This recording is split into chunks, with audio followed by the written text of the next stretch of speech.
I've heard stories about a strange creature called the Rake on your show, and I believe them completely because I'm pretty sure I saw it myself. I live in Oklahoma City, but my family has a couple of mobile homes down in Broken Bow. I visit them whenever I've got a long weekend or something, and one Friday, I had Monday off for a holiday, so I was getting my things together. I live in a small apartment complex with 6 units, 3 on the top floor and 3 on the bottom. Mine's the corner unit on the bottom, and outside our building, there's a concrete slab that runs along it, and sometimes we put out plastic chairs or plants there. I wanted to leave early, so I walked out of my apartment before the sun rose, carrying my bag over my shoulder. There are a few lights outside our building, but some of them are always broken. That day, the light in front of my neighbor's place, the guy in the middle, was out. But in the dim light from the next unit's not-so-bright bulb, I saw something crouched near the door. It looked like a small person, but it was naked and skinny. I could see its ribs through its pale skin, and its mouth was wide open like a big hole. The more I looked, the less human it seemed. Its eyes were black, like holes too, and it had no expression. It just stared at me, and then I heard this clicking noise. Strange, like someone pressing a dog clicker over and over. I couldn't figure out where the noise was coming from until I realized that the thing was making it. Maybe with its mouth, but I couldn't really tell, so I yelled, "Hey, what are you doing?" I tried to sound brave, but I was really scared. At least I was loud. The thing sort of flinched and started to back away from the door, still hunched down and crawling on all fours. "Go away," I said. I wanted to run, but I was afraid it might get into my neighbor's door, and I didn't want that. I didn't know what it would do if it got inside, but I had a feeling it wouldn't be good. One moment it was backing away, and the next, it was gone. That thing was fast. I got into my car and left the parking lot quickly, and when I got to my brother's trailer in Broken Bow, it was mid-morning, and he was out feeding the chickens. He asked me what was wrong because he could see I was shaken up. Our family is part Choctaw, and they believe in some strange stuff, so I wasn't surprised when he said, "The Rake." I kind of knew that's probably what it was since I listened to your show, but it was still strange to hear him say it. "It was hanging around your apartment," he said. "That's not good." "Yeah, why?" I said, trying to act brave again. "You gotta talk to Gamma," he said. I didn't want to tell our grandma about it, but I figured he was right. Once he finished feeding the chickens, we went to her trailer just down the road. Gamma lives with another old lady, and they spend most of their time making beaded stuff for tourists. They were sitting outside their trailer shelling peas when we got there. "Gamma, I saw the Rake," I said. Her friend Patty dropped the pea she was shelling, then picked it back up and tossed it in the tub. "You got a dream catcher in your room?" Gamma asked me. "No, I don't have one of those tourist things," I said. "Why would I?"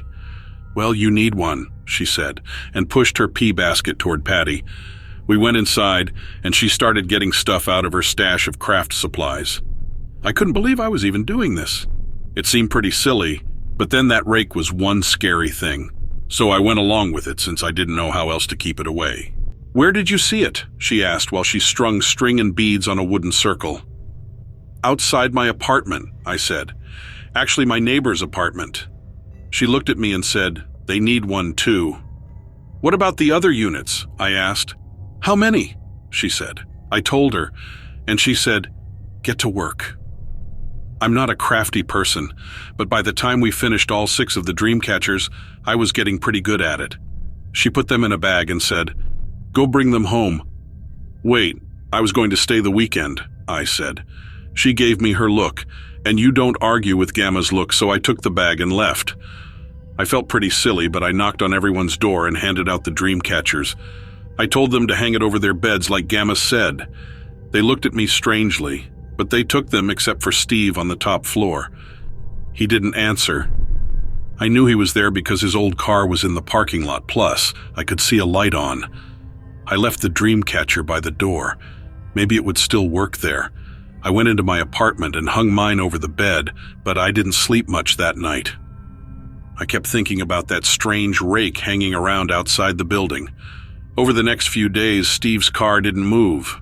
Normally he goes to work in the morning and comes back around 6, but it just sat there. After a week, I saw his door was open and the landlord was there. I asked him what happened, and he said Steve left all his stuff. I didn't see the dream catcher anywhere. Personally, I think the rake got him. I'm leaving that dream catcher over my bed.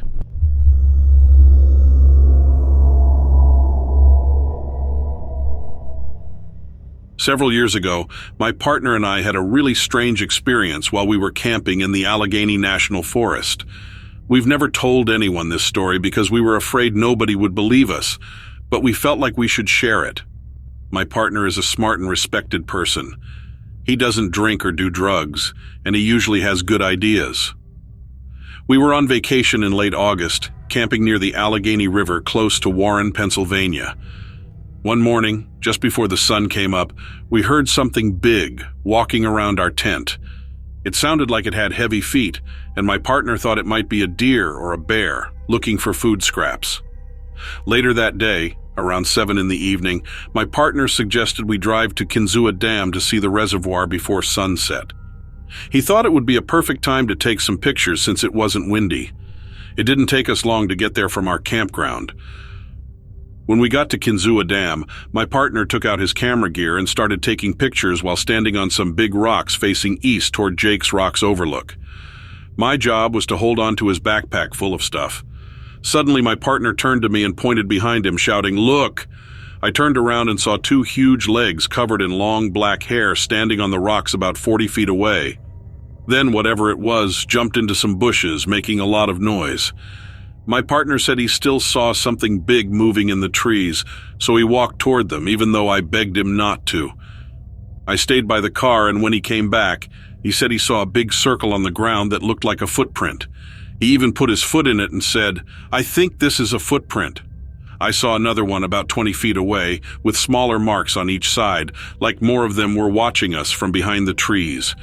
My partner was really excited and wanted to show the people at our campground what we found, but when we got back, nobody was there. They were out fishing down the river and hadn't come back yet. I asked my partner if he thought those tracks belonged to Bigfoot, and he said yes. He also thought it was the same thing that walked around our tent the night before.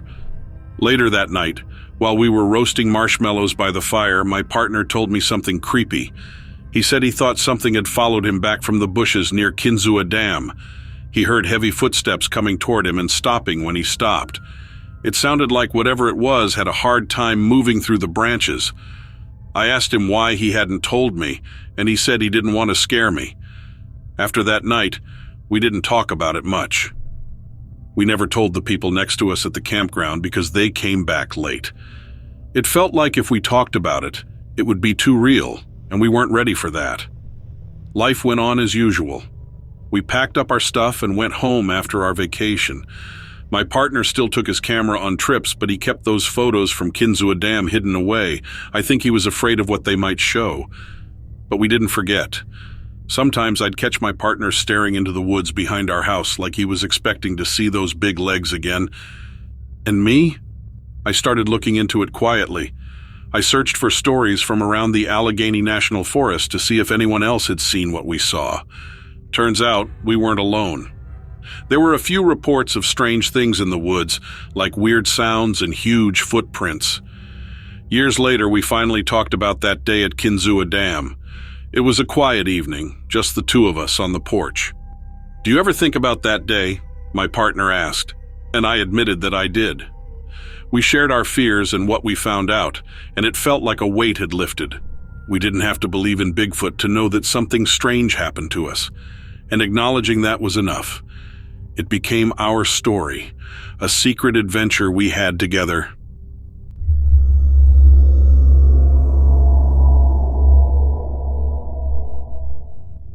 In my late 20s, I worked for the state of California as a forest ranger, a job I loved because it let me spend time outdoors.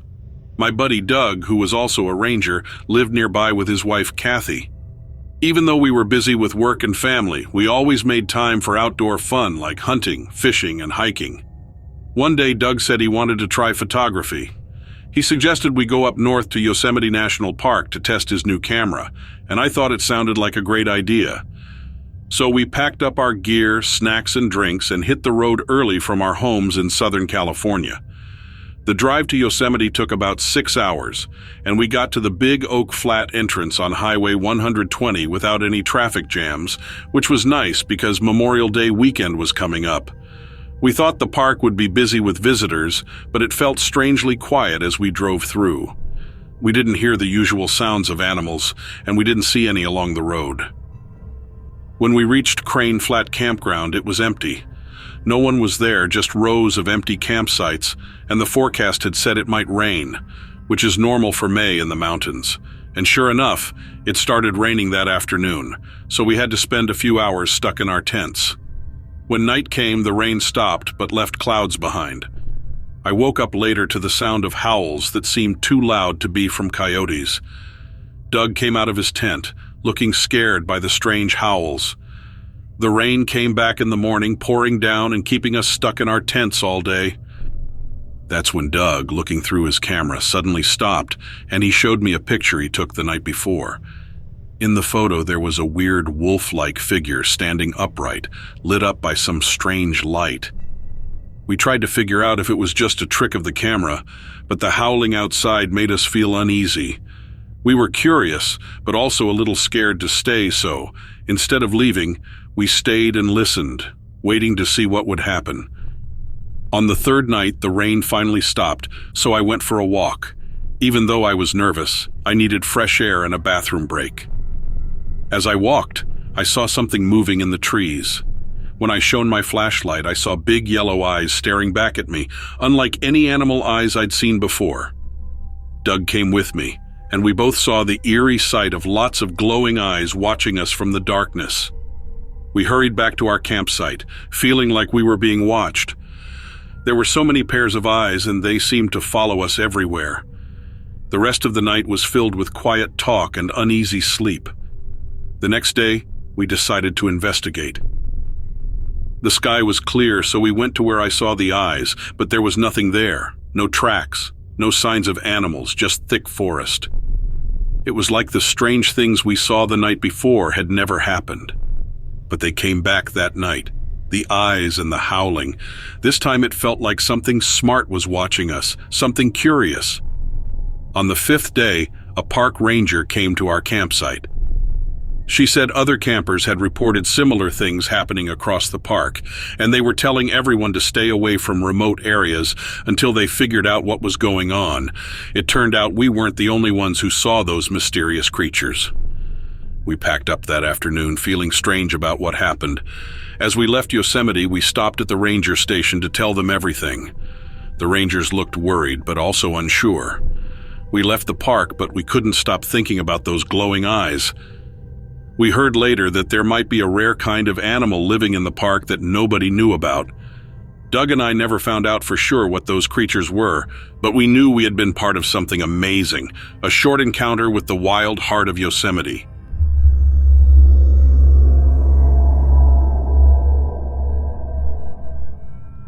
Have you ever experienced a night where everything feels a bit too quiet and the world seems oddly mysterious? Well, that's exactly how it was when I drove through the desert that evening. I had been visiting a friend who lived a couple of hours away from Phoenix, the city where I reside. The journey back home was serene, driving through the vast desert landscape. As I cruised along the empty road, I set the cruise control and let the car glide smoothly. The dashboard clock showed it was past midnight, and the only sounds were the faint hum of the tires on the asphalt and the distant melody of an oldies station on the radio. It was the kind of drive where you could lose yourself in the beauty of the night sky and the endless desert horizon. I sat there for a moment, my hands firmly gripping the steering wheel, trying to reassure myself that I was okay. And then I noticed something peculiar. There was a figure standing on the side of the road. It stood just beyond the glow of my headlights, but the moonlight illuminated its silhouette. The figure appeared unusual, unlike anything I had ever seen before. Its form was barely visible in the darkness, but the way the moonlight danced upon it revealed its strangeness. I couldn't quite make out its features, but there was something unsettling about its presence. The creature was tall and had a shape somewhat like a person, but not quite right. Its skin appeared shiny and reflective, and the moonlight cast an eerie glow on its unusual form. We stood there staring at each other in silence. I had a strange sensation that it wasn't just looking at my car, but directly at me, as if it could see into my soul. Suddenly, with no warning at all, the creature darted away. It didn't move like any animal I've ever seen.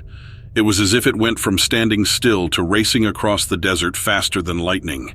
It zoomed away so swiftly that it was hard to keep track of it, and in the blink of an eye, it vanished into the darkness of the night. There I sat, my heart pounding like a drum, trying to process what had just happened. It was such a bizarre encounter. I mean, how do you even begin to understand something like that? I remember telling myself, just take deep breaths, calm down. I checked the car, thankfully finding no damage, but my nerves were completely frazzled. I resumed driving, this time at a slower pace, half anticipating the mysterious creature's return, or wondering if it had just been a trick of the light. However, the road remained empty, with only me and the vast expanse of desert surrounding me. When I reached the next gas station, I pulled in, needing a moment to gather my thoughts. The clerk noticed the unsettled expression on my face and asked if I was okay. I simply nodded, grabbed a bottle of water from the cooler, and went outside to sit on the curb. My hands trembled slightly as I took a sip, and I couldn't help but scan the horizon, half expecting to see the glimmer of that strange, reflective creature in the distance. It felt as though my eyes were playing tricks on me, conjuring up illusions of movement in the quiet of the desert night. But as I peered into the darkness, something caught my attention. There was a faint flicker, a shimmering light that didn't seem to belong to the stars or the distant town lights. I rose from my seat, my body tense with anticipation, the water bottle slipping from my grasp, forgotten. Could it really be? I squinted harder into the darkness, and there it was again, a fleeting glimmer like sunlight bouncing off a mirror. But there were no mirrors out here in the desert. It was the same elusive movement I had witnessed earlier. The creature was there, its sleek scales reflecting the moonlight as it moved gracefully across the open expanse. My heart raced in my chest, the sound echoing loudly in my ears. This wasn't a dream. It was happening right before my eyes. Then the creature came to a halt, and it seemed to turn its head in my direction. Despite the distance between us, I felt a strange connection, as if we were communicating silently. Why had it returned? Was it trying to show itself to me, to prove that I hadn't imagined it all? My legs moved forward almost on their own, carrying me towards the mysterious creature. Each step I took was careful but determined. The desert was so quiet around me, and the night air felt cool against my skin.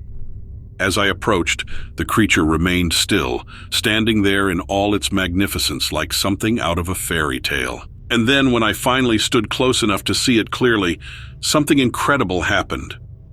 The creature, this extraordinary being that defied all logic, began to change right before my eyes.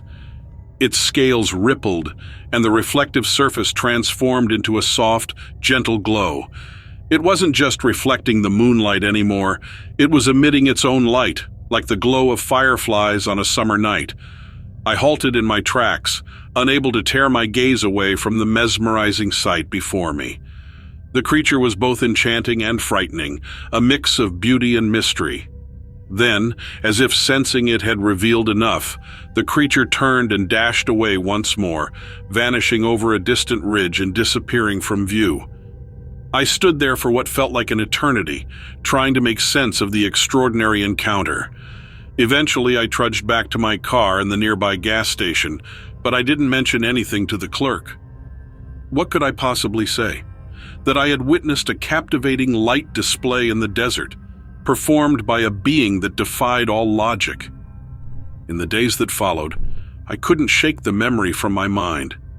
I spent hours researching everything from desert illusions to rare animal sightings.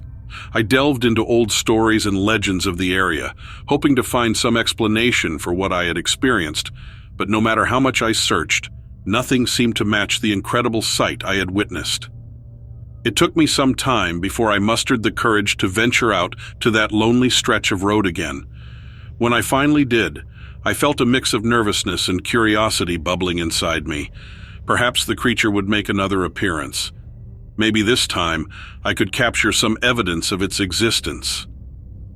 However, the secrets of the desert remained tightly sealed, and I never encountered the creature again. Every now and then I still drive out there.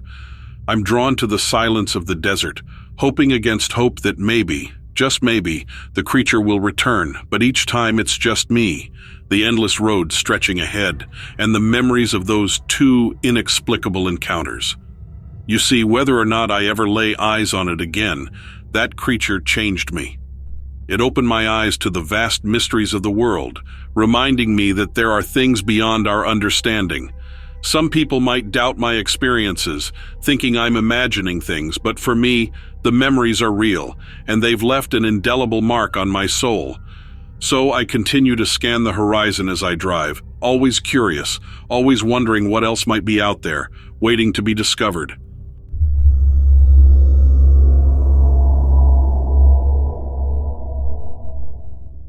I work as a medical helper at West Penn Hospital in Pittsburgh. I've been part of the team for over 3 years now. Sometimes I have to work during the nighttime and on weekends. One night last month, I brought in a patient in an ambulance, and luckily, he only had a broken leg. So once we made sure he was okay, things got pretty quiet for me. It was past midnight, and my partner went to hang out with some nurses for a smoke break. When I have free time, I usually relax in the lounge. We have a few rooms to chill out in, and my favorite spot is near the pediatrics wing. It's on the top floor, and I like it because you can see the city from there, and sometimes you can hear the air ambulance. You might not know this, but we don't use the air ambulance very often. It only flies out about 4 times a month, if that much so. When I heard it come in that night, I thought it was just a regular trip. But then it flew out again, but I stayed in the lounge because I didn't have anywhere else to go. About 10 minutes later, it came back, unloaded something, and flew out again. I started feeling worried because if they keep sending it back and forth like that, usually it means something big happened, like a bad accident far away. I checked my phone for news, but there was nothing. The air ambulance has its own special landing spot and entrance, and you can't get there without permission, and they can bring patients in without anyone seeing. But nobody called me or my partner. I thought they might need our help with transporting patients. I got really curious, so I left the lounge and went further into the hospital. The closest I could get to the landing spot was a doorway above our skywalk. I hoped I might see a nurse or someone going to help, but there was nobody there. Normally there would be lots of people waiting to get buzzed in. I was the only one outside. I could hear other hospital workers on the other side of the wall. They were busy doing something, but it seemed like they weren't calling in extra help from other workers. I called my partner and told him to come up to where I was, but strange thoughts started filling my head. It felt like I remembered being pushed down the halls in a bed or poked by doctors I didn't know. Even though I knew none of it was true, it felt real. I started feeling really dizzy, like I was being poked by needles. I felt angry, like I wanted to fight back, and I didn't like being pushed around. I wanted those people to leave me alone. Suddenly, there was yelling from the other side of the wall, which snapped me out of it. There was banging and someone calling for restraints. The door buzzed, and I rushed inside to see what was happening. The medics were already at the other end of the hallway, so I followed them, but there was so much chaos that nobody noticed me. As I got closer, I saw some of the doctors had blood on them. They turned a corner with their patient, but by the time I caught up, they were all inside the elevator. Just before the doors closed, I saw a small gray foot hanging off the gurney. Then they were gone. I couldn't follow them because you need a special key card for that elevator. I didn't know which floor they were going to, so I went back to the main part of the hospital. My partner was there, and he asked me what I saw. I told him everything, but I couldn't tell if he believed me. I want to find out what's going on, so I hope I get scheduled for the night shift again soon. I also hope the air ambulance starts flying again so I can see what they're hiding. I'm not sure what I'm looking for, but if I find out anything more, I'll be sure to let you know.